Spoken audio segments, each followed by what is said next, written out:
मोदी ने बयान दिया कि दाल 100 रुपए से नीचे है और फिर उसके बाद बड़ी जोर से हंसे। इस पर आप क्या कहेंगे? देखिए, चुनाव और चुनाव के बाद जो परिणाम आया है, जो चुनाव में मुद्दे उठाए गए थे महंगाई को लेकर के, बेरोजगारी को लेकर के, और जो आम लोगों की समस्या है, इस समय आप उत्तर प्रदेश में देखोगे, जिन लोगों ने ये कहा कि हम स्मार्ट सिटी बनाएंगे, उनके स्मार्ट सिटी देख लिए, हर जगह जल भराव है, गंदगी है, एक्सीडेंट हो रहे हैं, लोगों की मोटरसाइकिल गड्ढों में चली जा रही है, गाड़ियां नहीं चल पा रही हैं, गड्ढों की वजह से एक्सीडेंट हो रही, जान जा रही हैं। और इसके बाद स्वास्थ्य सेवाएं भी उसी तरीके से बेकार हो गई हैं, बिल्कुल स्वास्थ्य सेवाएं ठप हैं।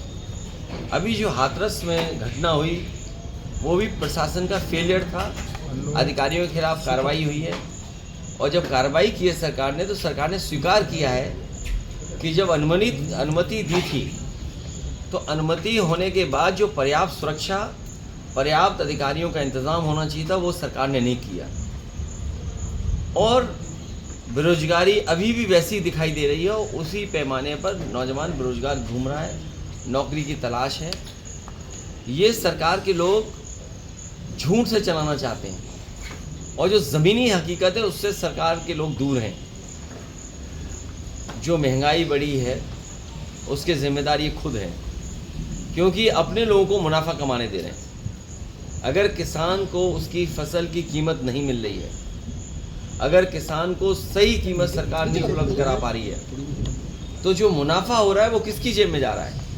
ये जो मुस्कुराहट, जो हंसी या जो जानकारी उन्हें नहीं थी, वो इसीलिए नहीं थी क्योंकि वो अपने लोगों को मुनाफा कमाने दे रहे हैं। तो वो आपको, हमको ये समझना है कि आपको पता ही नहीं है, इसीलिए आपका और जनता का मजाक उड़ा रहे हैं बीजेपी के लोग। तो क्या लग रहा है एसआईटी की जो जांच रिपोर्ट है, इसमें 6 लोगों को निलंबित किया गया है, कितनी कार्रवाई पर्याप्त है? इन्हें ये सवाल करना चाहिए कि आखिरकार मुनाफा किसकी जेब में जा रहा है?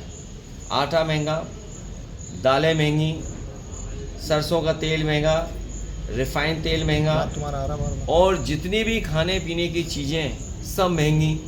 किसान को मुनाफा नहीं, आम आदमी को लाभ नहीं, तो आखिरकार किसकी जेब में मुनाफा जा रहा है? डीजल पेट्रोल महंगा, रशिया से संबंध अच्छे हैं, तेल रशिया से न केवल सस्ता मिल रहा है बल्कि पुराने रेट पे सस्ता मिल रहा है, और क्योंकि रशिया को अपने संबंध भी ठीक करने हैं तो छूट भी दे रहा है। सोचो, छूट मिल रही इनको, पुराने रेट पे मिल रहा है, फिर भी डीजल पेट्रोल जनता के लिए महंगा, तो मुनाफा किसकी जेब में? ये तमाम सवाल है, इसका समय समय पे सरकार ध्यान हटाती है। सर, प्रधानमंत्री जी यूक्रेन गए हैं वहाँ पे, लेकिन उनके रूस गए हैं वहाँ पे, युद्ध वहाँ पे मिसाइल अटैक होती हैं यूक्रेन में, उसी वक्त पे कैसे दिख रहे हैं आप? अभी इस पे कोई भी स्टेटमेंट नहीं देना है। अभी जब लोकसभा में प्रधानमंत्री जी अपना पक्ष रखेंगे, उस समय कई सवाल पूछे जाएंगे। जम्मू कश्मीर में भी आतंकी हमले लगातार हो रहे हैं, कैप्टन अंशुमन शहीद हुए हैं, उनकी मां ने बोला अग्निवीर योजना को लेकर कि गलत है। ये कश्मीर को लेकर के या हमारी सीमाओं को लेकर के जितना इनको सावधान होना चाहिए था, जितने इनको इंफ्रास्ट्रक्चर के प्रोजेक्ट वहाँ चालू करने चाहिए थे, वो नहीं हुए हैं।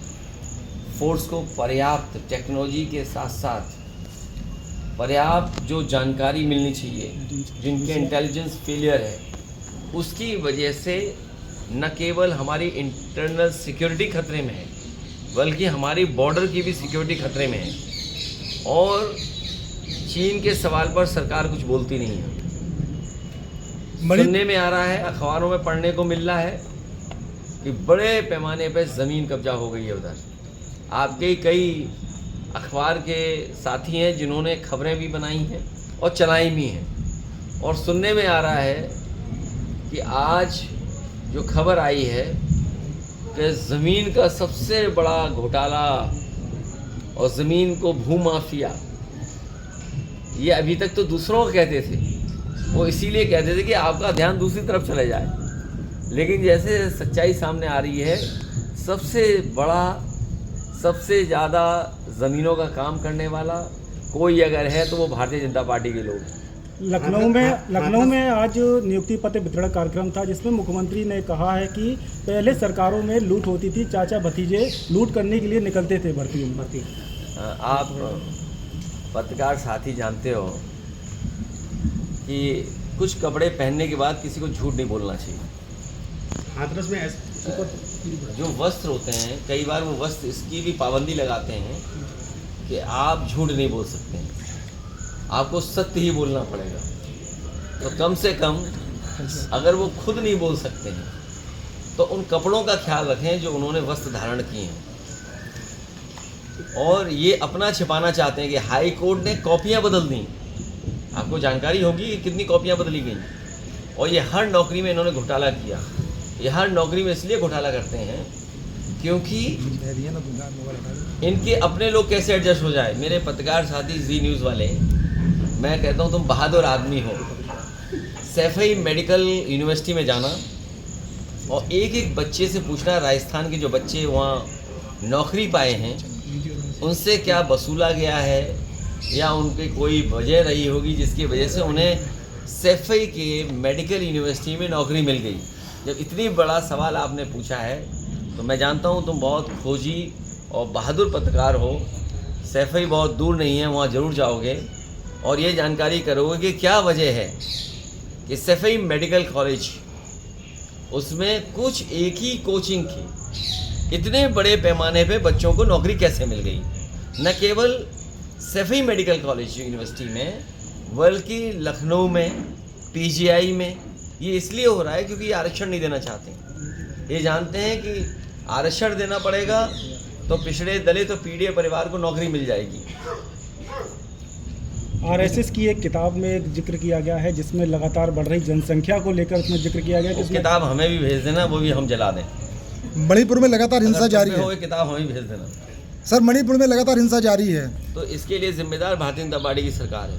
सर, जनसंख्या वृद्धि को लेकर अभी संजय निषाद ने बोला है कि संजय निषाद कह रहे हैं कि ये देखिए, बीजेपी के चक्र में मत आइए। ये बीजेपी के नेता जब आरक्षण छिड़ गया तो अपने नेताओं आगे कर दिया, आरक्षण के लिए चिट्ठी लिख रहे हैं भैया। अच्छा, आरक्षण किसने छीना किसने? भाई 10 साल आप सरकार में थे, तो इसलिए बीजेपी की चाल से बचना। बीजेपी के अपने ही नेताओं को आगे कर देंगे और आपको गुमराह करेंगे, आपका साथ ले लेंगे। इसलिए इस साथी ने बड़ा अच्छा सवाल पूछा है कि भाई नौकरी को लेकर के, तो मुझे उम्मीद है कि इनका चैनल और आपके जितने ये चैनल हैं आज ही से लग जाएंगे इस खोजबीन में, और आज ही से भारतीय जनता पार्टी का रंग बदलना शुरू कर देंगे आप। हमें उम्मीद है ये आप सच्चा ईमानदारी वाला काम करेंगे। हमें पूरा भरोसा है इटावा के चंबल के पानी पीने वाले पत्रकारों का कि ये लोग बहादुरी से काम करेंगे। जांच हो रही है एसआईटी के, पर मायावती ने सवाल उठाए।